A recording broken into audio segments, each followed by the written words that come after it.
The Pink Pedalway's northern section starts on the Salhouse Road at Harrison's Wood. It then runs south through the Heartsies Estate, through Mousehold Heath, around the cathedral and into the city centre.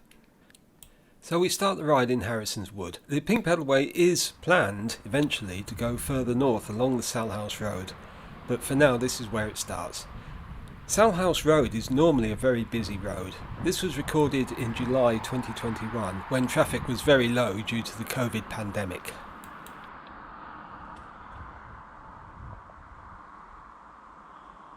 So we cross Salhouse Road on the Toucan Crossing and then dive into the surrounding suburbia.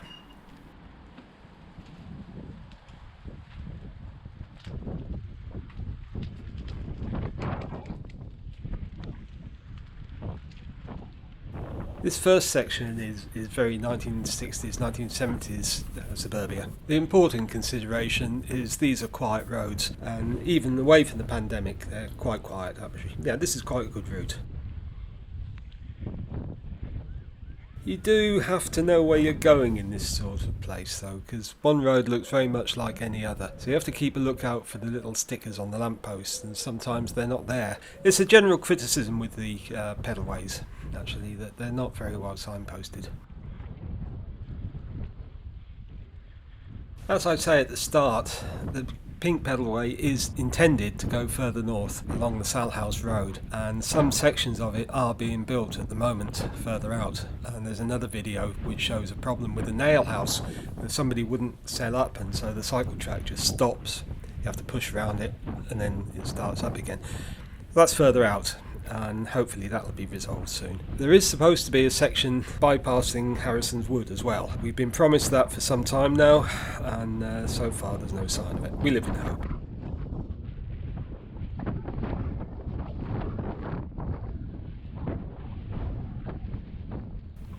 Something certainly needs to be done to make the pedalways far more obvious as to what they are. I'm just looking at these roads, there's nothing to tell you that you're on a cycle route. Perhaps some cycle graphics on the road, or route confirmation signs, and perhaps actually even the colour coding idea doesn't really work. If this could be, say, route number 1, and marked at regular intervals on the road with a little cycle symbol, so it would be easy to follow, and it would look like a cycle route. Anyway, eventually we come to Woodside Road. We cross that with a parallel crossing. Again, it should be pointed out the traffic levels today are very, very low. Normally, Woodside Road is very busy.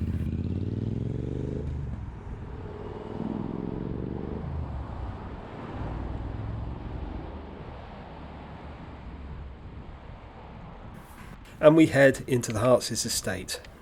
After a short ride along Lishman Road, we enter the Heartsease recreation ground.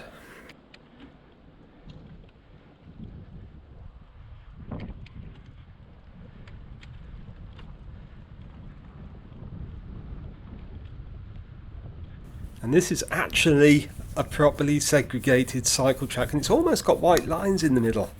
So it actually looks like a real thing. And there's even a separate footpath for pedestrians.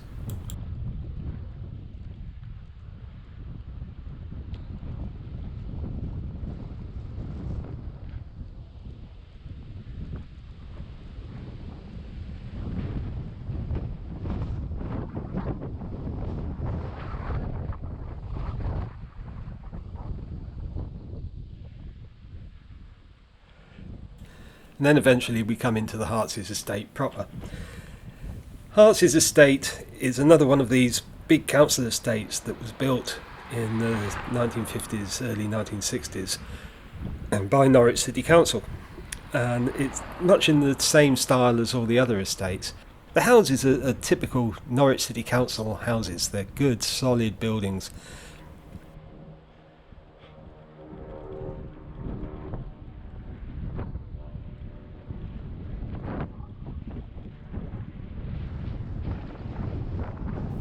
But we do have the same problem as we had just now, in that these roads really all look much the same, and unless you know where you're going, it's very, very difficult to follow the pedalway.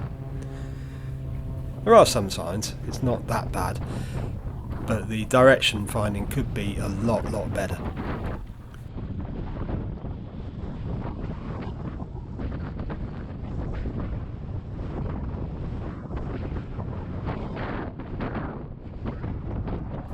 You see what I mean? These roads just look the same, and unless you really know where you are, yeah, you do need proper signage.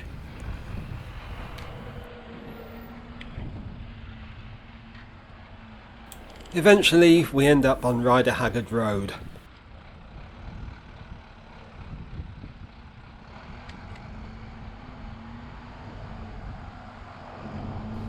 Ridden Road is the main feeder road down to the Heartsease Lane, which is the outer ring road. So traffic levels down here can be a little bit higher, but it's not too bad. And then the Purple Pedalway joins us. The Purple Pedalway is the outer ring of the Norwich pedalway system, and we stay with this now until we reach Heartsease Lane.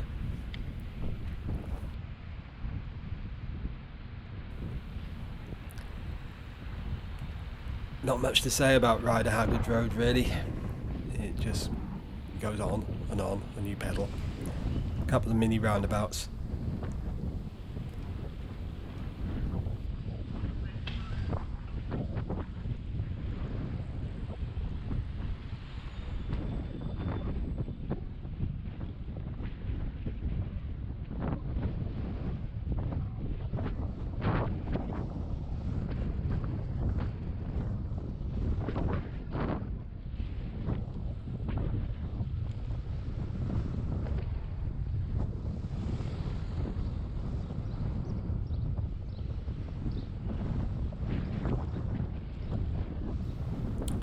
When we get to Heartsease Lane, we have a Toucan Crossing, and this is going to be upgraded soon, as of 2022.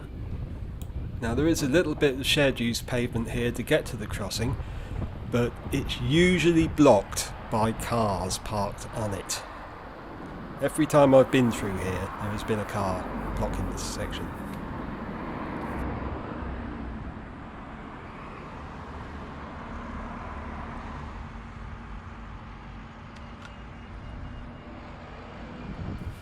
And at this point, of course, we say goodbye to the Purple Pedalway.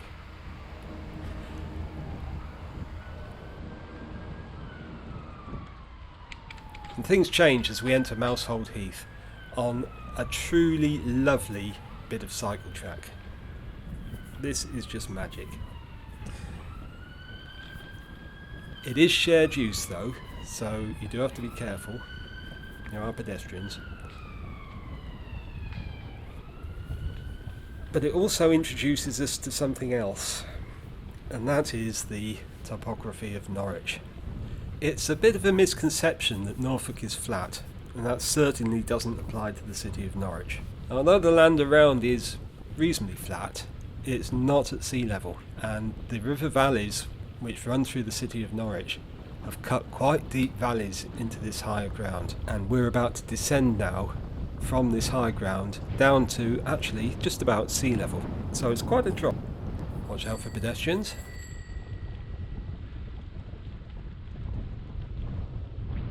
Going this way is great fun.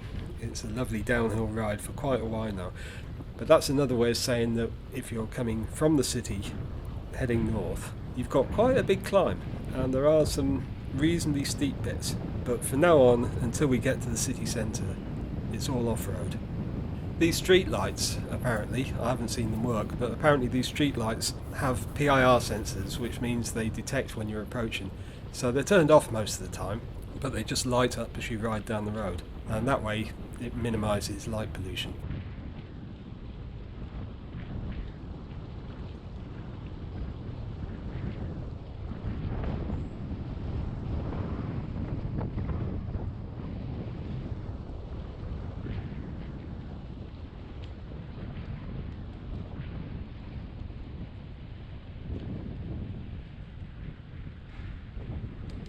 And eventually we reach Gurney Road.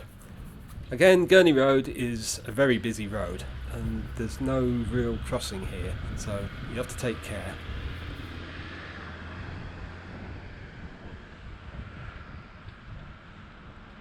And then we're on to a reasonably good shared use footpath, which is mostly downhill heading into the city.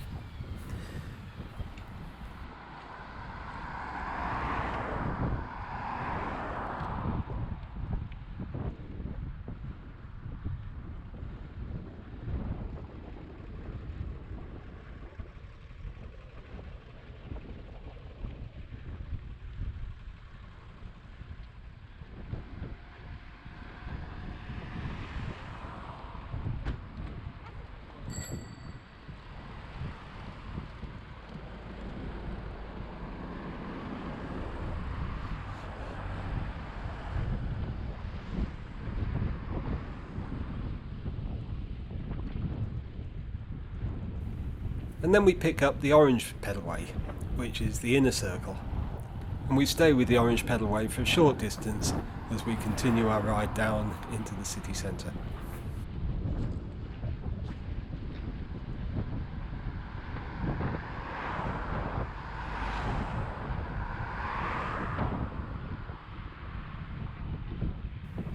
Now most of this section is downhill, heading in this direction, but not all of it.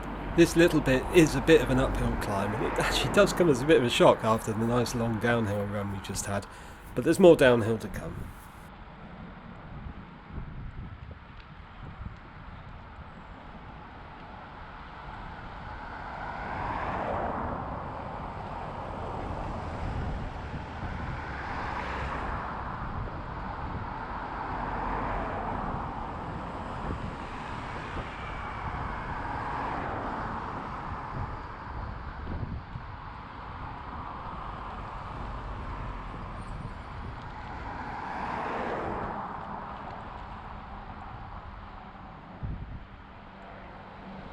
Eventually the Orange Pedalway peels off to the left, and it has to cross over the Gurney Road again, which is a very difficult place, and we turn right into Dragoon Way. And Dragoon Way is quite something if you like hills.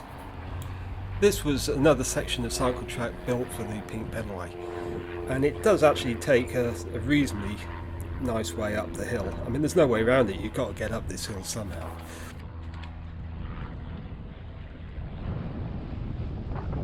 In the distance there we can see the cathedral spire, and we're not far off being level with the top of it where we are now, so that gives some kind of scale to this hill.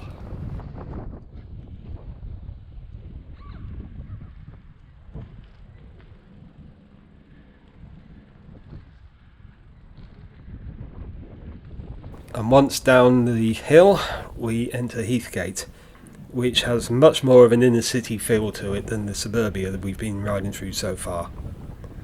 We are getting close to the city now though.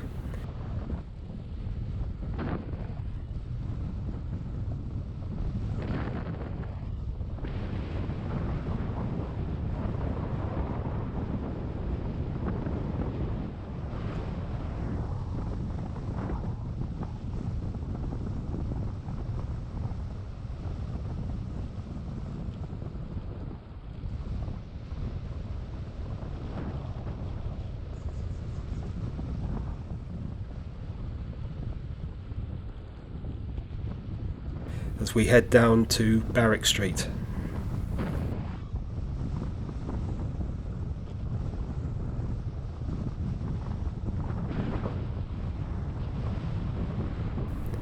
And again, a nice little bit of cycle track segregated. This has been here for some time, I think.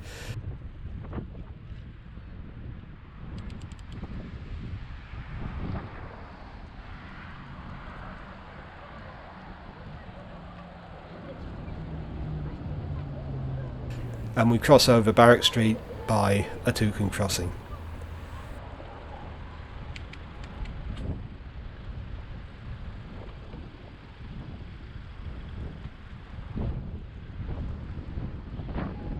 And then a short ride along Barrack Street, and we turn left towards the river.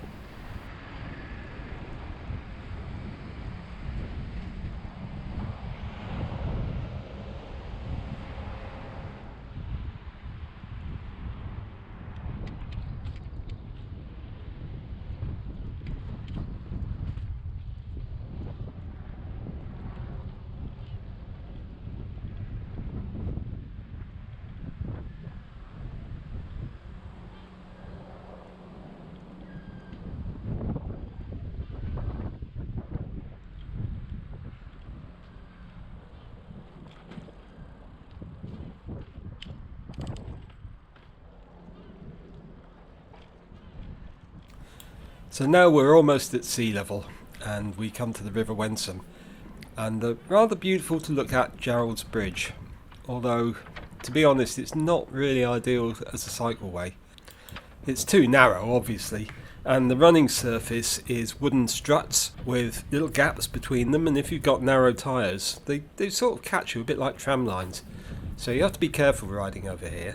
But it does look nice, it's a lovely bridge. And that takes us down onto Riverside Walk.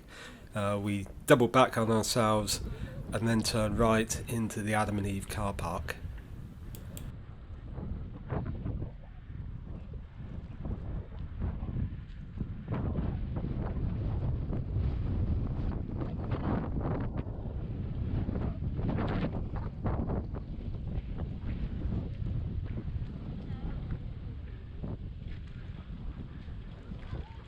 Once across the car park we turn right into Bishopsgate, which then becomes St Martin's at Palace Plain.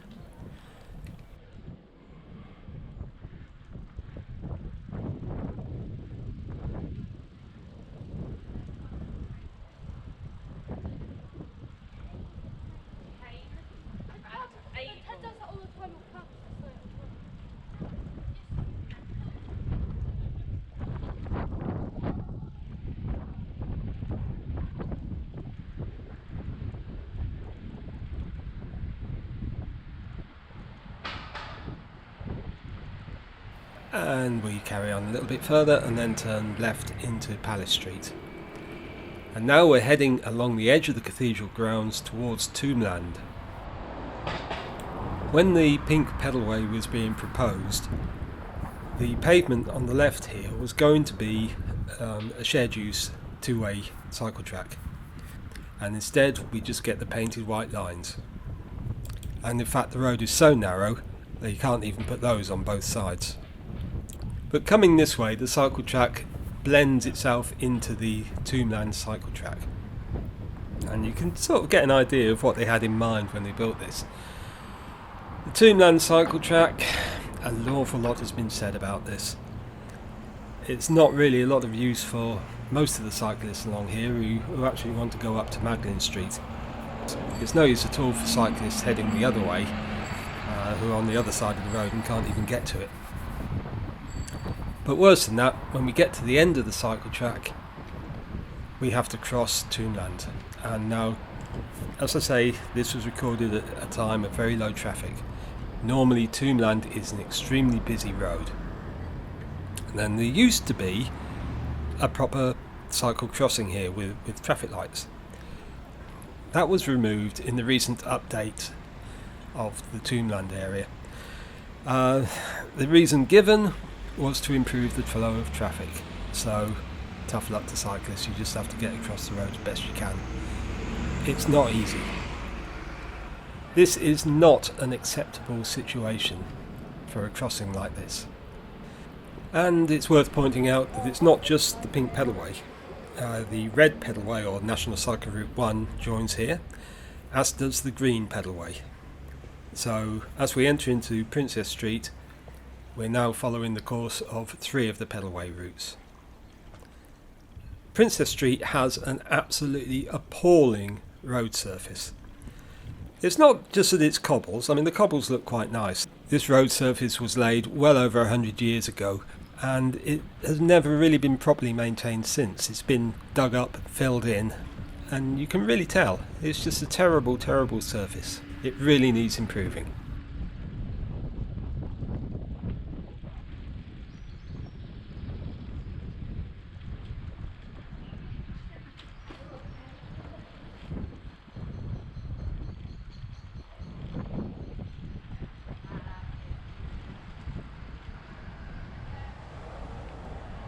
But eventually Princess Street takes us through to St Andrew's Plain, where this trip finishes.